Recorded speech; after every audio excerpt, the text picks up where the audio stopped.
Yes, you are. Thank you. All right, good to see everybody. Before we get going, I'd like to make an acknowledgement. We meet today on settled indigenous land, which is traditional territory of the Chinookan peoples of the Wasco, Wishram, Warm Springs, and Grand Ronde tribes. Let us honor this land as traditional native stewards, past, present, and future, and strive today to embody a commitment of cultural equity and reconciliation, ecological conservation, and sustainability. I hereby call this meeting to order at 4 p.m. Tia, will you do a roll call, please? Yes. Greg, Chair. Megan Ramey, Vice Chair. Here. Tamara, Secretary. Here. Megan Larrabee. Here. Elazar. Here. Gisela. And Matt. Here. All right, thank you very much, Tia, appreciate it. Agenda item number 3 is approval of our January 15th meeting minutes. They were included in your packet. Hopefully everybody had a chance to review. Do we have any changes or additions people would like to make?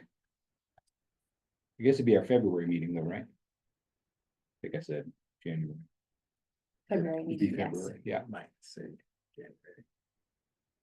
Okay, not hearing any changes or additions. Is there a motion to accept the minutes?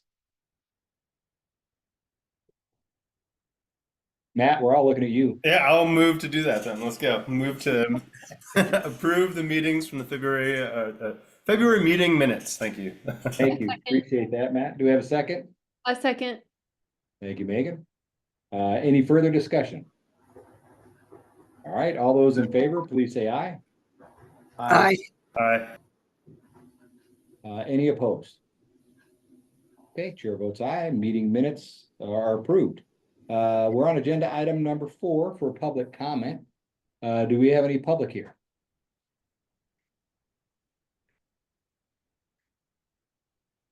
There are 2, but one is a potential vendor and one is GoDot. Okay. All right, I won't read through the public comment requirements. We'll move on to agenda item number 5, the URA update presentation. Will Norris, the floor is yours. Oh, I'm looking at. Am I looking at the wrong thing? months. Let me. I pulled up oh, you know what? I think I pulled up an old one right before I started. My fault. That's why the date was off. It's like, wait a minute. You heard from him. we had an update with Will and it was great. Yeah, can we just make Yeah. that? Oh, that's why. They pulled it up from related documents, not the outlet thing. Apologize. What is our next agenda item?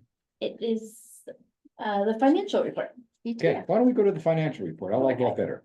So in your guys' packet were the financials for February. Did anybody have any questions after reviewing those? No questions? All right. Everything is going as planned. We're looking good and we have started the beginning process for the next year's budget. So on track moving forward. And Tia, maybe remind us the budget committee dates. Oh, yes. So we have our budget committee meetings coming up. Let me pull those up for you real quick.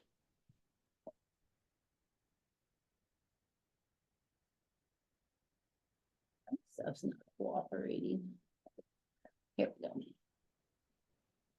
So it's April 23rd. April 23rd and then May 28th.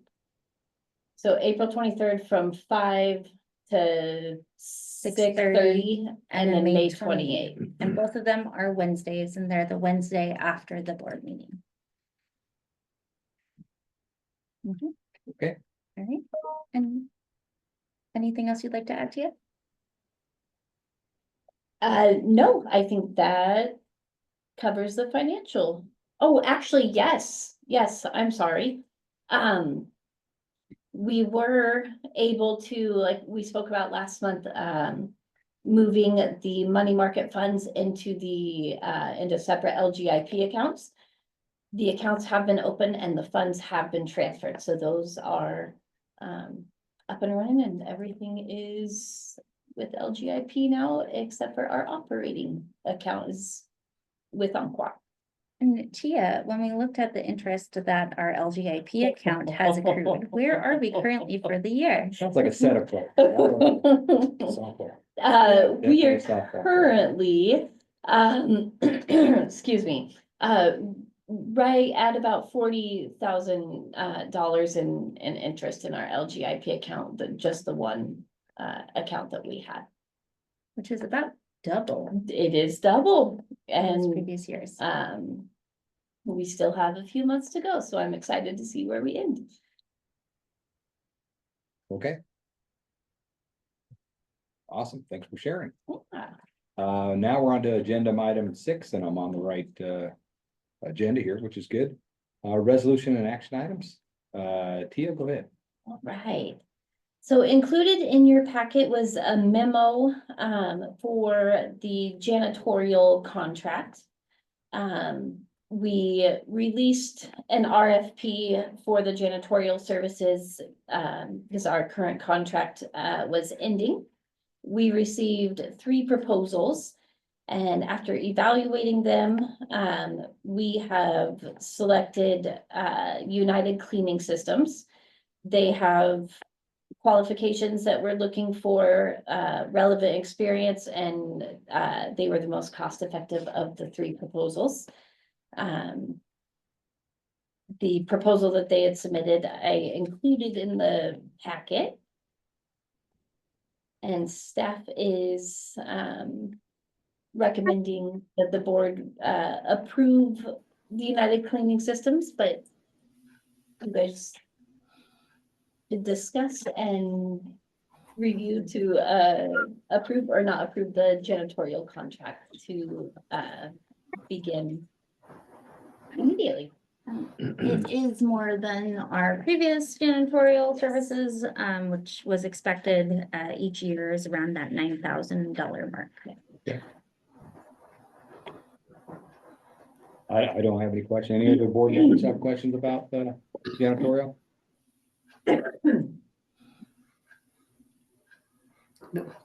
You guys are happy, you interviewed the firms? Yep. Probably pretty good with that. Reviewed the referral or the references, and met with them a couple times and very on it. Okay. And organized. Yes. I move to accept the janitorial contract as presented. Thank you, Tamara. Thank you, Megan, appreciate that. Any further discussion? Okay, all those in favor of approval of the janitorial contract, please say aye. Aye. Aye. Any opposed? Okay, chair votes aye. On to B, dispatch contract. Yes, so as you know, the district has been looking for a new dispatch software for quite a while. We had been awarded a grant contract, which is what we named the Intelligent Information Systems Project. It is stiff discretionary funding. We have done an extensive look at lots of different dispatch programs. And our final the dispatch programs that we are recommending to the board to review is Spare and Swiftly. Swiftly is a fixed route program and will allow us to create detailed reports, track ridership in vehicles, and provide real-time information to riders through third-party applications. They actually will work with us and applications like Google or Transit app to ensure that all of our information is pushed out appropriately and correctly. Also the user interface for our drivers is nice and easy and simple. And I have talked to lots of different comparable agencies who use it, and they were all given great reviews. Spare is a dispatch program that is for dial ride and complimentary paratransit rides, so demand response. They originally started out as a microtransit company and have since kind of geared more towards paratransit.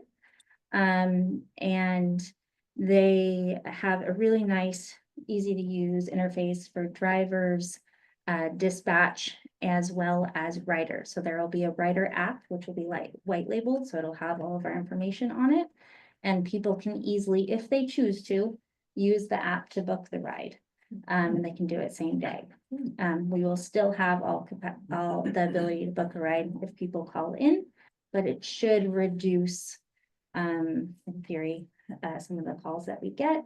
It might also make it easier for people to do the same day rides and make people feel a little bit more comfortable with an app potentially.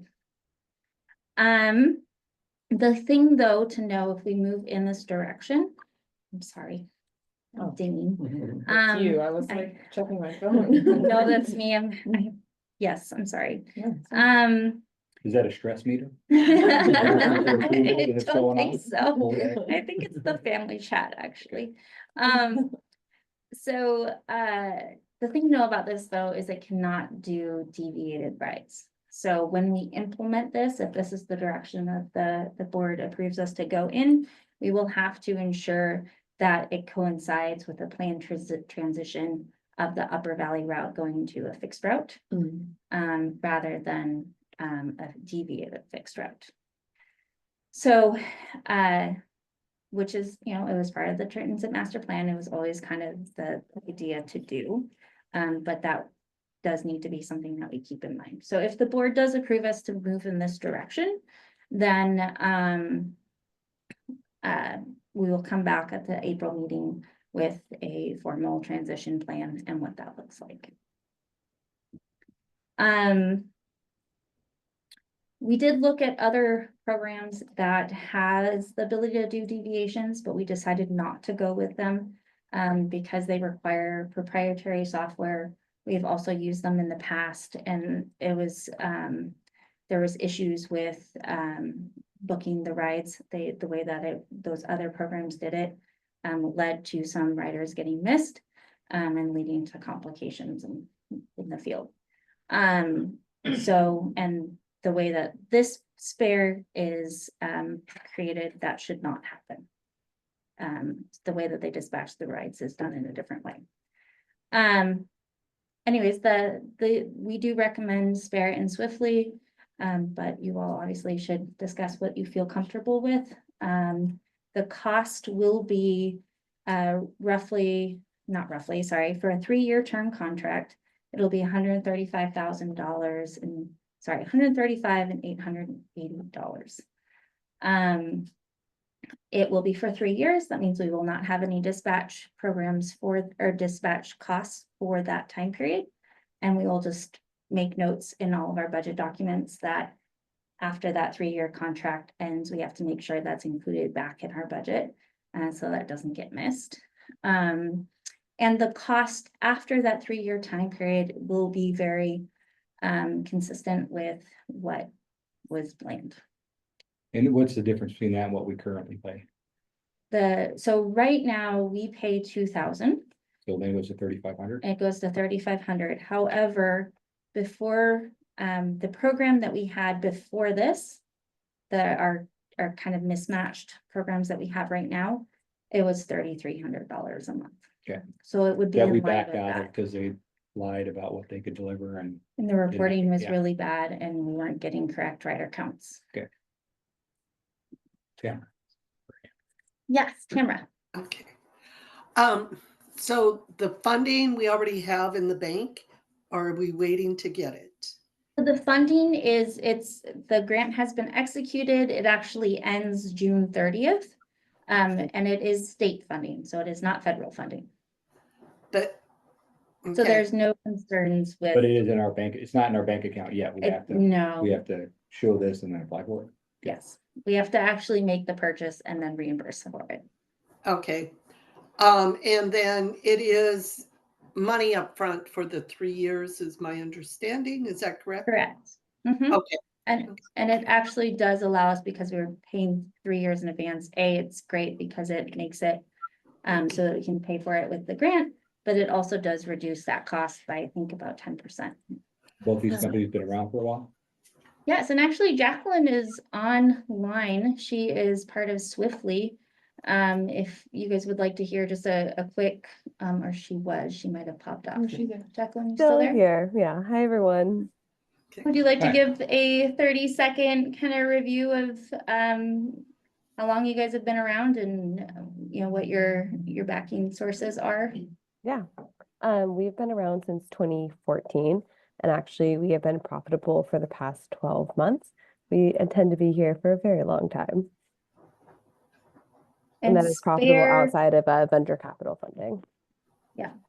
And Spare has also been around for, I believe, around the same amount of time. I'm sorry, I don't remember the specifics, but then they are also part of, they are not purchased by a bigger company, but they do have some capital funding from bigger companies, correct? Correct. I'm not as well versed in Spare, but that is my understanding as well.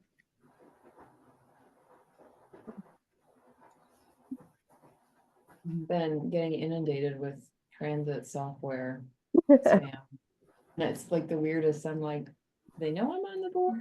Like, I don't know why they target me. There has been a recent increase. I'm not sure why. Okay. And it's to my personal email, not Oh, even my work really? email, which is weird. Yeah. Weird. Yeah. Sorry. Right. I apologize for signing you guys up for all. Yeah. So I think to answer your underlying question, Greg, from our understanding, these companies are not the same startup status as the previous companies we've had in the past, where we've kind of gotten into some trouble with. Both of these companies also come with several references from local Oregon agencies that I actually met up with at conferences, and they showed me around the software on the back end as well. Do we have any risk if we're paying up front of if they do, something does happen to the company in a year about any kind of Yeah, I mean, scoop of costs? there is a termination clause in there. I do need to chat a little bit more with them on that. Jacqueline, is there, in case something happens to that extreme, is that a typical clause that is added? That's a very good question. I agree. Great question. That's not a clause that's in our standard contract, but I'm happy to chat with our legal team and we can help define some metrics that if we don't hit, you have termination for convenience rights. Okay, it's gonna be important. Yep.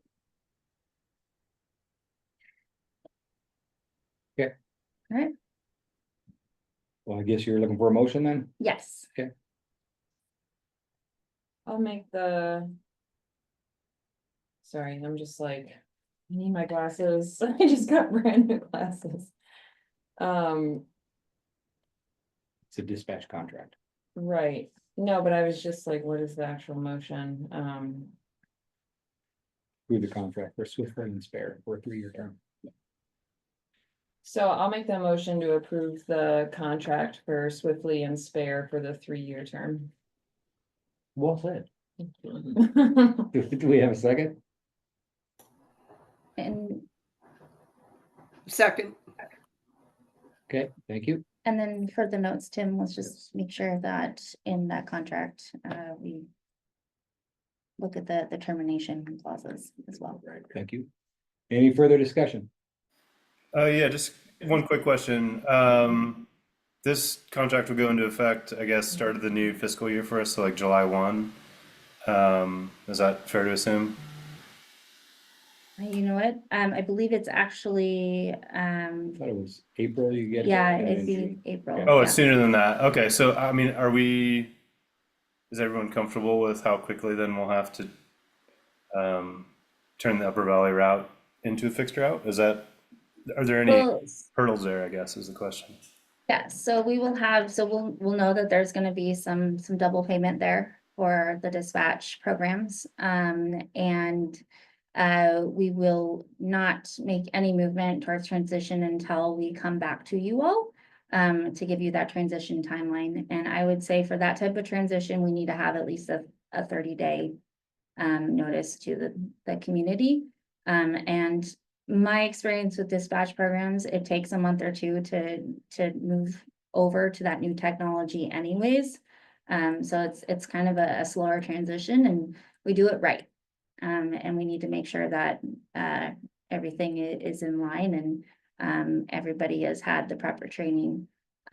So we know that there's going to be some overlap there for costs. Okay, so yeah, Question? we'll have a couple months to kind of learn how to use the new software while we lean on our previous software. Okay. And we do require, or we have to provide a 30-day notice of termination for our current software. So in my mind, what we'll do is, once this has been signed and started, we will provide the notice to our fixed route our dollar rate software. And then we will start the transition for our dial ride riders onto the new dispatch program. And then we'll work on fixed route, and then we will do Upper Valley last. Thank you, Matt, for that question. Any other discussion? Okay, well, all those in favor, please say aye. Aye. Aye. Aye. Okay, any opposed? All right, chair votes aye. Thanks for bringing that to us. We're on to number 6C, approval of drug and alcohol policy. Right, excuse me.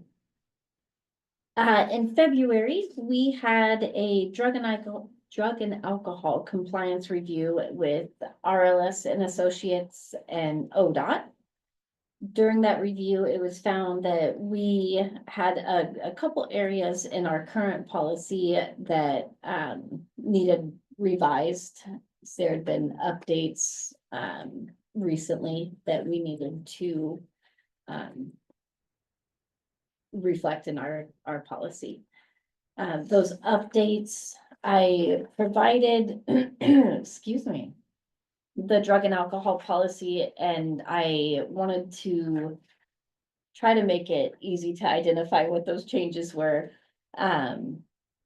So there was just the bold print of the last paragraph of section 1. And then there was a couple language changes to the examples of refusals. Also, just the safety sensitive covered positions. Yes. We updated those, we had them listed as what was your Office position? Yeah, that was in there, Executive director. but it also had operations assistant manager and operations. Yeah, so we assistant. just updated it to the office manager and executive director, so it reflected appropriately. Did anybody have any questions about the policy or the changes? Okay, so staff would recommend that the board approve and update the drug and alcohol policy. Okay, I'll make the motion for staff to update the drug and alcohol policy. I'll second that. Thank you, Megan. Any further discussion on it? Okay, not hearing it, we'll do a vote. All those in favor, please say aye. Aye. Aye. Aye. Any contrary minded? Okay, chair votes aye. On to our next item, which is D, approval of updated office hours. Right. So also in your packet, there was a memo that talks about our current office hours. Well, I'm sorry, lobby hours. Our current lobby hours are 7 days a week from 6:30 a.m. to 6:30 p.m. That is usually a little earlier depending on who is here knocking on the door wanting in, or later, if they see staff here. But standard 6:30 to 6:30. Our customer service phone hours are 5:30 a.m. to 7:30 p.m. Upon review recently, we found that the lobby hours are far greater than other equivalent transit agencies. Maintaining the current lobby hours has become increasingly challenging due to limited staff during the early mornings and the late evenings and weekends. Oftentimes we'll have just one person here, and that makes it a little difficult and creates some safety concerns. We've seen a significant increase in people abusing the lobby, not utilizing it for its intended purpose. They're using it as a place to hang out all day and consistently interrupting staff and operations. The issue has impacted productivity as staff members must remain in the office rather than completing essential tasks or responding promptly to drivers en route if there is something that arises and they're needed. Before addressing the matters, they must first clear the office and secure the office before addressing those needs, causing unnecessary delays. To improve operational efficiency while maintaining customer service, staff proposes updating the lobby hours to Monday through Friday from 8 a.m. to 6 p.m. However, we will still continue to address the customer needs with the phone hours remaining the same at 5:30 a.m. to 7:30 p.m. 7 days a week. Additionally, staff will ensure that riders have access to the restroom between during layovers, the transition time. We will do that by having the bathroom be unlocked. The field supervisor, when they get here, they'll unlock the bathroom and then they will lock it at the end of the night. So it's still available for riders to access that. Right now, do they have to access by coming in and getting a key? Yeah. They do. Is there a risk on that over the weekend?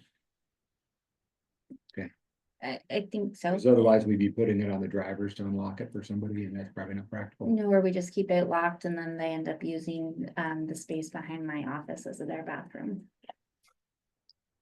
Somewhere on property. Yeah. We So- we got what you're saying.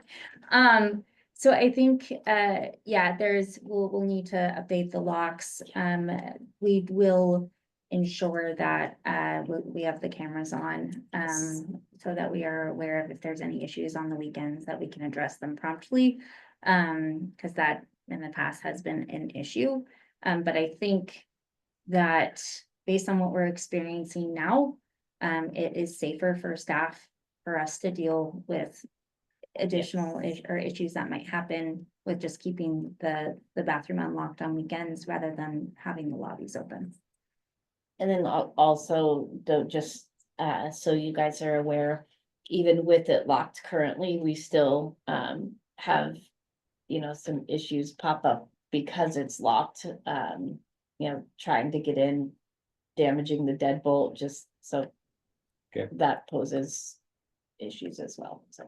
Will there be any labor savings by reducing the hours of weekend office hours?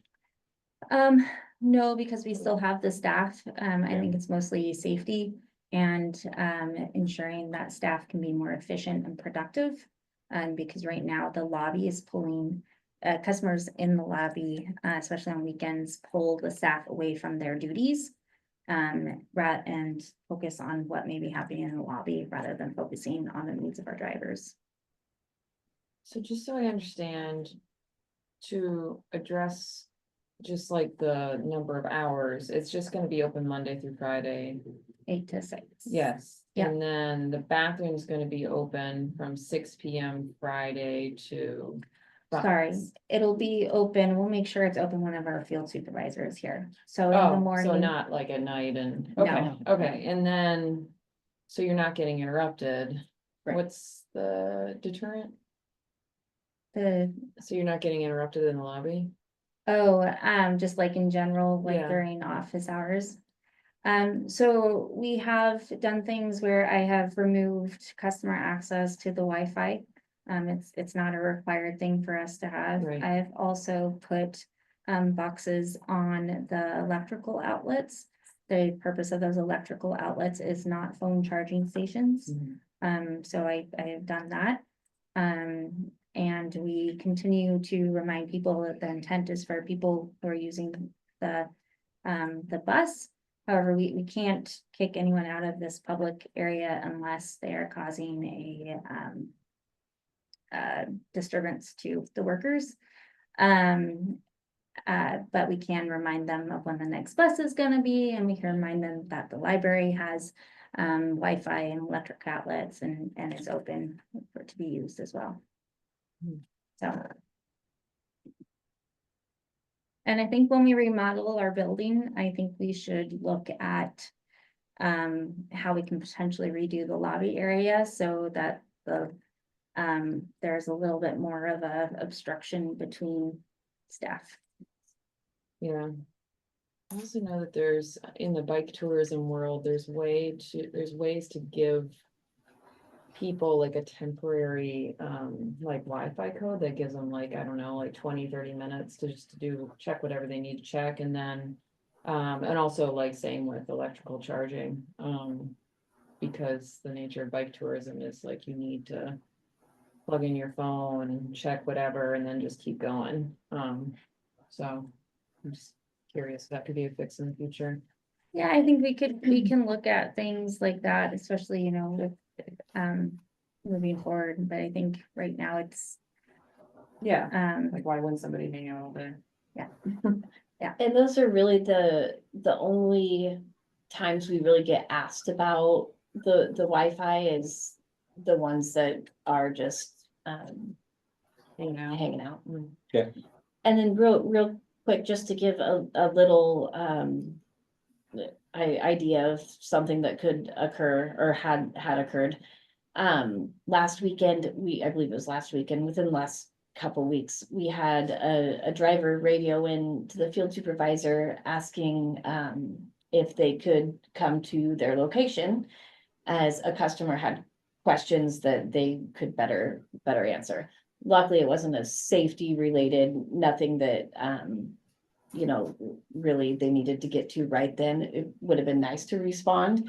Instead, the rider had to come here after doing the whole city lap to be able to speak to the field supervisor because the office was full. And by the time he was able to lock up, get everybody outside and lock up, it would have affected the route and the timing. So that was just a big eye opener of like, okay, if there is a big safety concern, then we're delayed.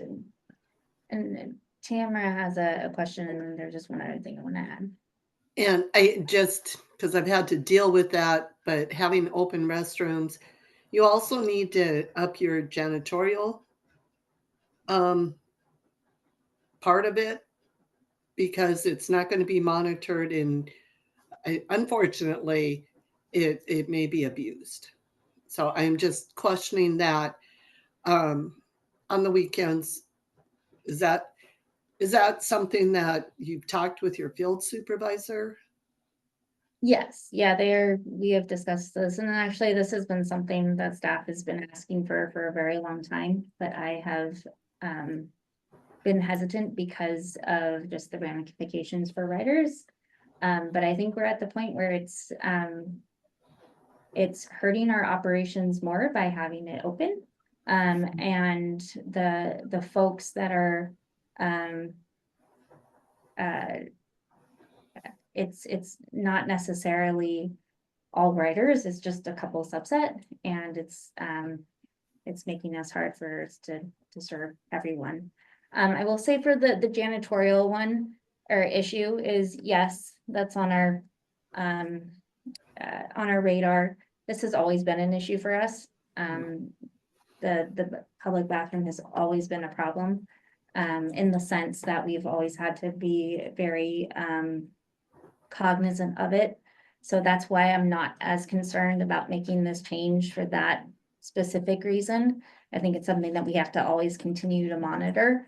And that's also why I do think that the field supervisors should have their cameras on, because we do have a camera directly on the bathroom, so that we can monitor to make sure that abuse of the public bathroom is not occurring. Okay, thank you. All right, any discussion? They'd entertain a motion to do something there. I move to accept the proposed hours as given to us by staff. Okay, thank you, Taryn.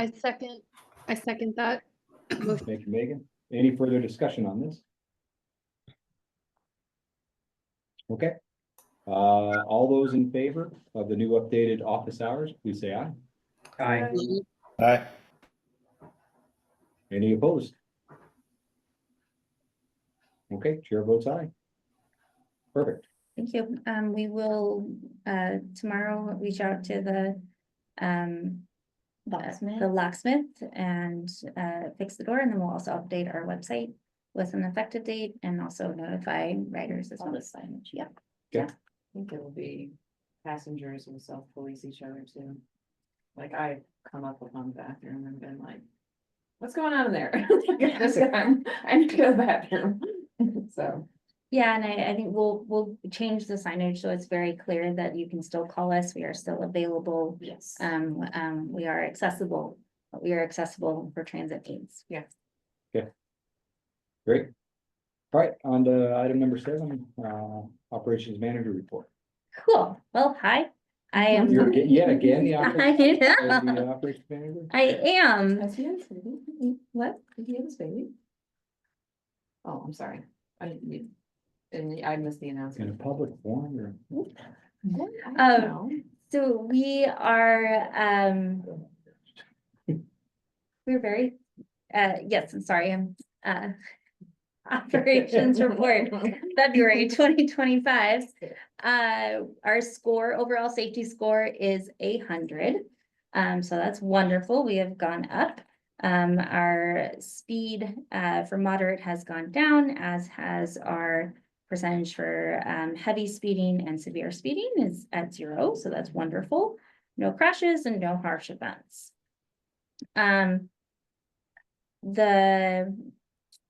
For the operations data, Have we ever had 100 safety score?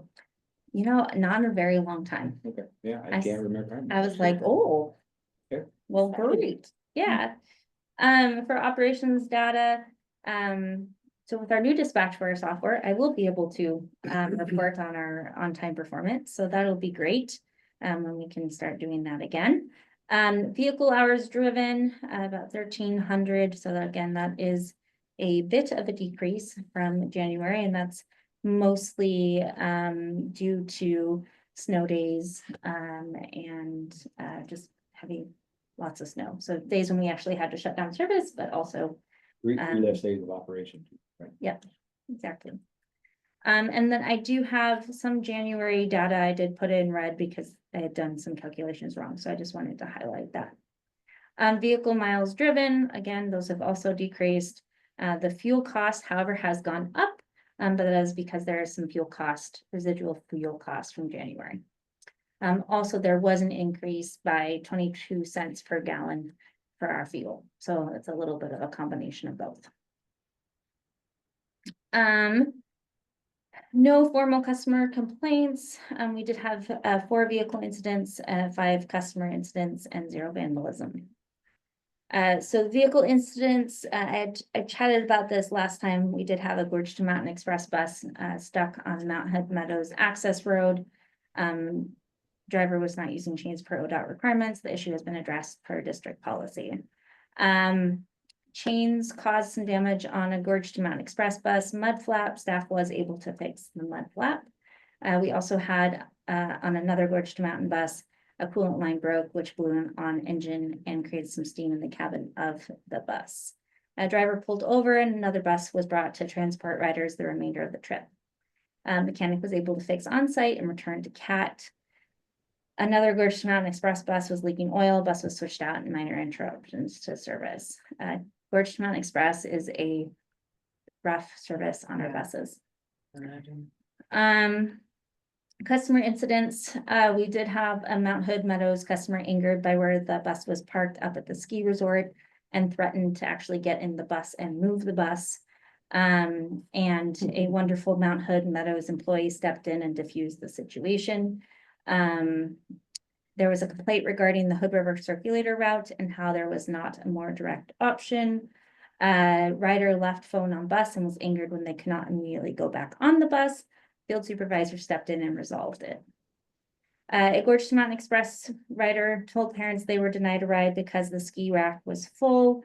A driver stated that the rider wanted them to wait for a friend and that they needed to use the ski rack. There was a complaint about that, which is why this is included.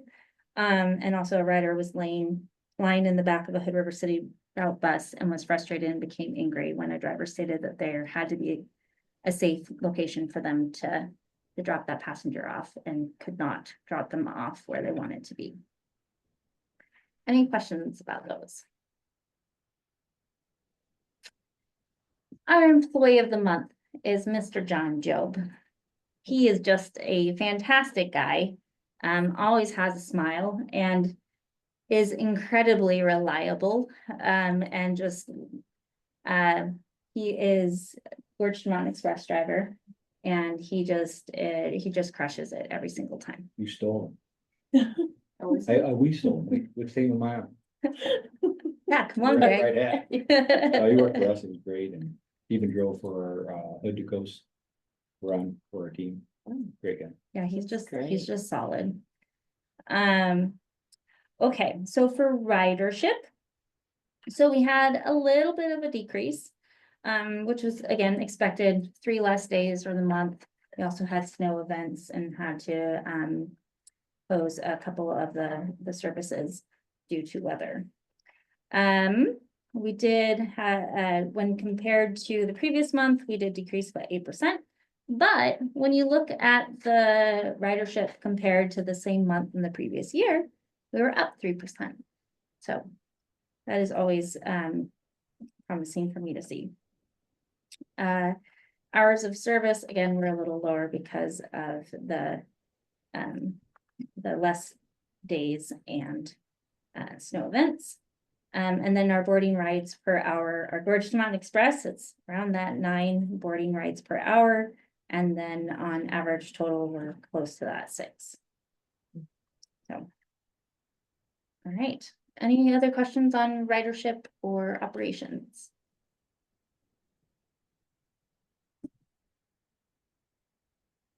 Right, gonna roll, keep rolling. All right. I am now your executive director again and providing my report. The first thing on my list. Get to my right list. So this is for an informational update only. But I did want to make sure everybody was aware that the real property purchase did go through. Yeah, thank you. Yeah, it's like that must have happened. Yeah. Yeah. So that is official. The district is officially owners of the lot. And we are using it right now just to reduce some of the extra buses that are in our back bus barn. The next item is a grant update. Again, this is an informational update only. So I did want everybody to know that our the NOLO grant that we were awarded a couple of years ago. So it was the $6 million grant. The intent was to electrify a portion of our fleet and also do facility modifications. We have not signed or executed that contract fully. It's still a little bit up in the air due to current changes in the federal administration as to what that grant is going to look like in the end. I do know that if we are able to move forward with it, the end date will still be September of 2026.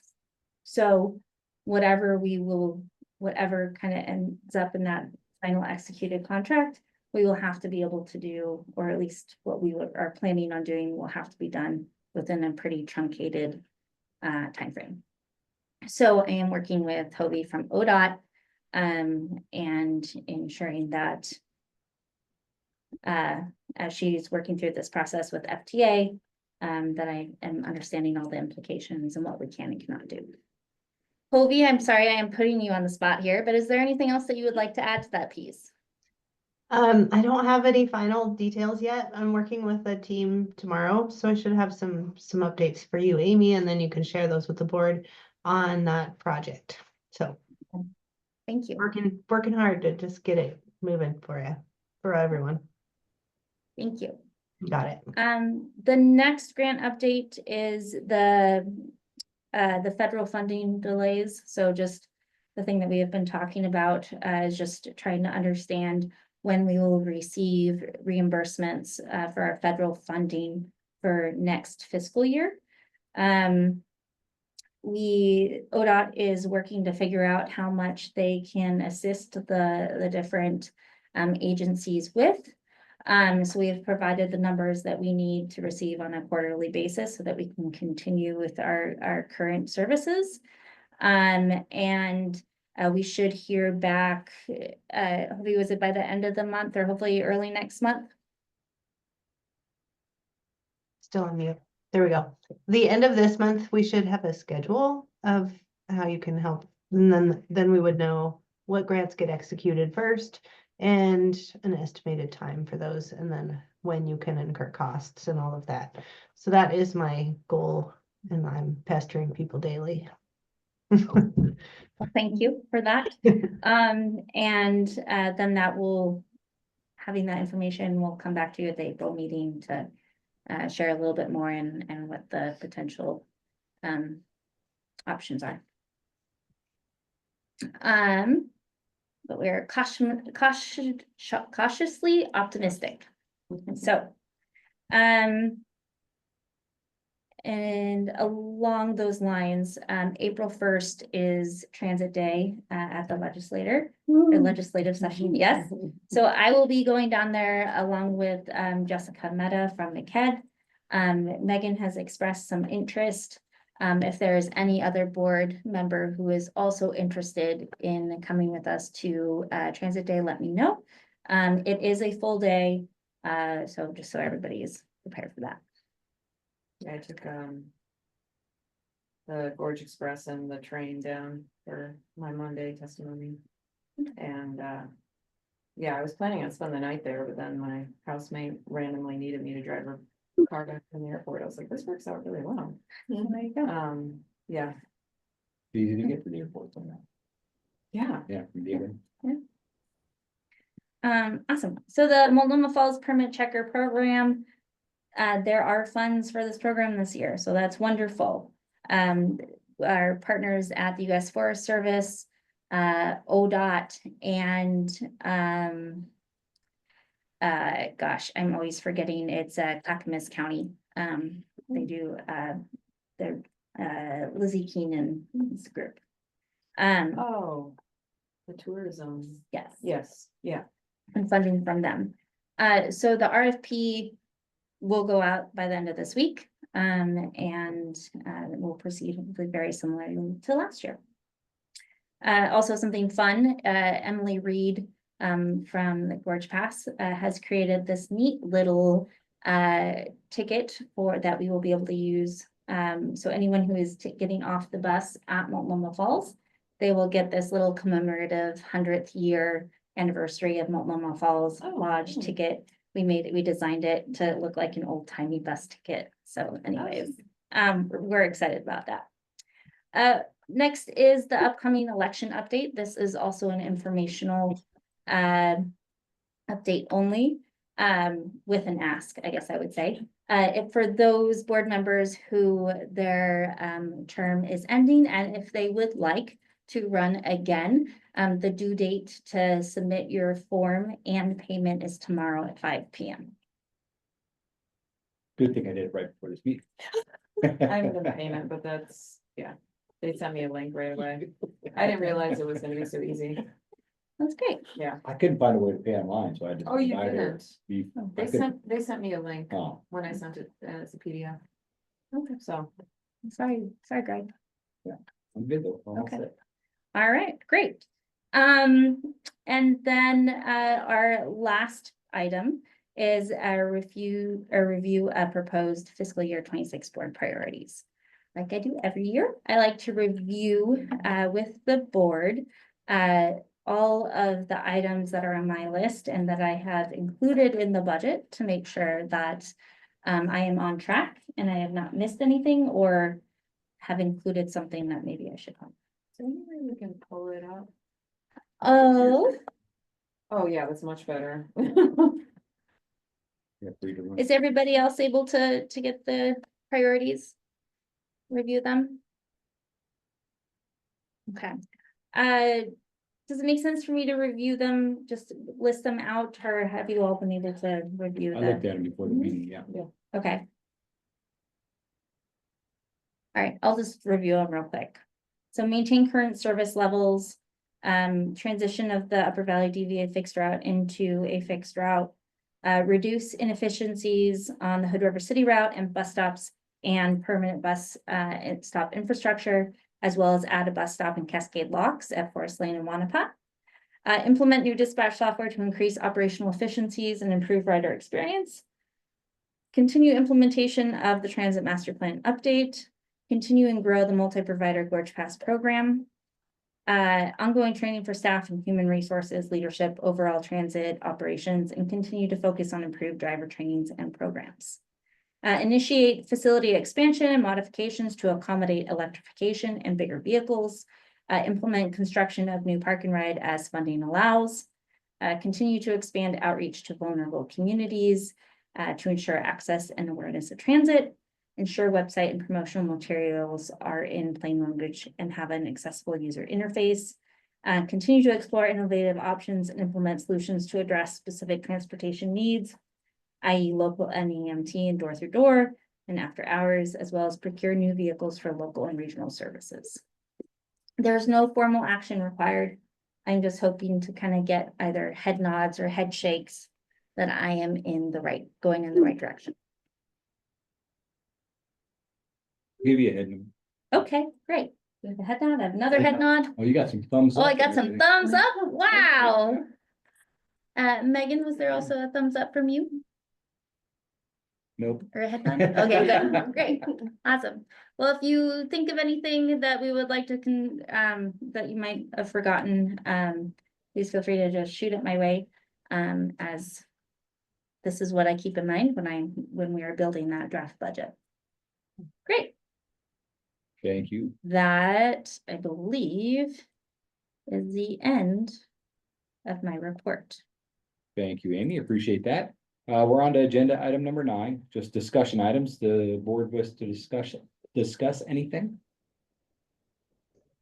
Well, I just want to point out, I only shared it with Amy, but there was like a love letter to Pat on, Oh, so much fun. you know how Hood River Happenings is always just like Yeah. kind of like a complaint fest. Yeah. But this was like the total opposite tone, like the whole thing was just amazing. The lady was talking about how she loves using the Columbia Gorge Express to get to Portland, and yeah, people talked about how it helped them get away from their car, and it was awesome. Thanks for sharing. Any other discussion items? Any upcoming events anybody would like to talk about or make everybody aware of? It's the April 1st transit date in Salem. Or Transit day. And in when Salem. is the Transit Something, Yeah. guys, I was approached about attending the Transportation Justice Institute. It is a discussion group on transportation to marginalized groups. And I'm going to attend and see more of what it's about. Any information that I find out, I will plan on sharing with you all. That would Thanks be for great. going. And then we have the Gorge Transit Summit on the On 10th. April 10th. Yeah. And we hope that you can all attend. I'm signed up. Yay! It'll be fun. It's like the Garrett Walker will be I know, I'm presenting. I have to like, He's public Tone it transit down. royalty. For yes. those of you who are not Just aware not of who he public is. transit, he's like transportation royalty. Yeah. Yeah. Okay. So that's it on upcoming events. We're on to our final agenda item. If anybody would like to make a motion to adjourn, we'd entertain that. I'll make the motion to adjourn. Thank you. I'll very much, second. Megan. Thank you, Megan. Any further discussion? All right, all those in favor of adjourning, please say aye. Aye. All right. Any opposed? Chair votes aye. Thank you very much. Appreciate everybody's effort here. Good to see Thank everybody. you. Thank you. We'll make 4 etiquette faux pas in the past